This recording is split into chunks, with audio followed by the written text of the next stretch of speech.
I family ಇವತ್ತು ನಾನು ನಿಮ್ಮ ಜೊತೆ ಬುಜ್ಜಿ ಬೇಬಿ ಒಂದ್ ದಿನದಲ್ಲಿ ಏನೆಲ್ಲ ತಿಂದ್ರು ಅಂತ ಶೇರ್ ಮಾಡ್ಕೊಂತಾ ಇದ್ದೀನಿ. ಮಾರ್ನಿಂಗ್ ಬ್ರೇಕ್‌ಫಾಸ್ಟ್‌ಗೆ ಮೊಳಕೆ ಕಟ್ಟಿದ ಹೆಸರು ಕಾಳಲ್ಲಿ ದೋಸೆ ಮಾಡಿ ಕೊಟ್ಟಿದ್ದೆ. ತುಂಬಾ ಚೆನ್ನಾಗಿ ಅವರು ಇಷ್ಟಪಟ್ಟು ತಿಂದ್ರು. ಅಂಡ್ ಮಧ್ಯದಲ್ಲಿ ನಾನು ಫೀಡ್ ಕೂಡ ಮಾಡ್ತೀನಿ. ದಿನಕ್ಕೆ ಒಂದು 5-4 ಟೈಮ್ಸ್ ಫೀಡ್ ಕೂಡ ಮಾಡ್ತೀನಿ. ಹಾಗೆ ಒಂದು 11:00ಗೆ ಒಂದು ಬನಾನಾ ಕೊಟ್ಟಿದ್ದೆ. ಏಲಕ್ಕಿ ಬನಾನಾ ನಾನು ಕೊಡೋದು. ಅಂಡ್ ಮಕ್ಕಳಿಗೆ ಬನಾನಾ ಕೊಡೋದ್ರಿಂದ ಮೋಷನ್ ಹೋಗೋಕ್ಕೆ ತುಂಬಾ ಈಸಿ ಆಗತ್ತೆ. ಅಂಡ್ ಮಧ್ಯಾಹ್ನ ಲಂಚ್‌ಗೆ ಇಲ್ಲಿ ನಾನು ಸಬ್ಬಕ್ಕಿ ಹಾಕ್ಬಿಟ್ಟು ದೋಸೆ ಮಾಡಿದ್ದೆ. ಇದನ್ನ ನೀವು ಬ್ರೇಕ್‌ಫಾಸ್ಟ್ ಆಗಿ ಕೂಡ ಕೊಡ್ಬೋದು. ಸಬ್ಬಕ್ಕಿ ಸಮ್ಮರಲ್ಲಿ ಕೊಡೋದ್ರಿಂದ ಮಕ್ಕಳಿಗೆ ತುಂಬಾ ಒಳ್ಳೇದು. ಅಂಡ್ ಲೂಸ್ ಮೋಷನ್ ಏನಾದ್ರು ಹೋಗ್ತಾ ಇದ್ರೆ ಮಕ್ಕಳಿಗೆ ಸಬ್ಬಕ್ಕಿ ಕೊಡಿ, ತುಂಬಾ ಕಂಟ್ರೋಲ್ ಆಗುತ್ತೆ. ಅದಾದ್ಮೇಲೆ ಈವ್ನಿಂಗ್ ಸ್ನಾಕ್ಸ್‌ಗೆ ಇಲ್ಲಿ ನಾನು ಐಸ್ ಆಪಲ್ ಕೊಡ್ತಾ ಇದ್ದೀನಿ.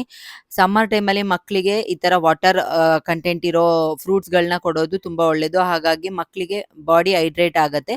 ಸೊ ನೀವು ಕೂಡ ವಾಟರ್ ಮೆಲನು, ಮಸ್ಕ್ ಮೆಲನು ಈ ತರ ಐಸ್ ಆಪಲ್‌ನ ಮಕ್ಕಳಿಗೆ ಕೊಡಿ, ಏನೂ ಆಗಲ್ಲ. ಅಂಡ್ ನೈಟ್ ಡಿನ್ನರ್‌ಗೆ ಇಲ್ಲಿ ನಾನು ಮಸಾಲಾ ಓಟ್ಸ್ ಮಾಡಿದ್ದೆ ವೆಜಿಟೇಬಲ್ಸ್ ಎಲ್ಲ ಹಾಕಿ. ತುಂಬಾ ಚೆನ್ನಾಗಿತ್ತು. ಅವರು ಕೂಡ ಚೆನ್ನಾಗೇ ತಿಂದ್ರು. ಅಂಡ್ ಇದೇ ತರ ವಿಡಿಯೋ ಬೇಕು ಅಂದ್ರೆ ನನಗೆ ಕಮೆಂಟ್ ಮಾಡಿ, ನಾನು ಕೂಡ ಟ್ರೈ ಮಾಡ್ತೀನಿ. ಅಂಡ್ ಎಲ್ಲಾ ರೆಸಿಪಿಗಳು ನನ್ನ ಇನ್ಸ್ಟಾಗ್ರಾಮ್ ಪೇಜಲ್ಲಿ ಆಲ್ರೆಡಿ ಅಪ್ಲೋಡ್ ಆಗಿದೆ. ಒಂದ್ಸಲಿ ಚೆಕ್ ಮಾಡಿ, ನಿಮ್ಗೂ ಯೂಸ್ ಆಗ್ಬೋದು. Thank you so much for watching.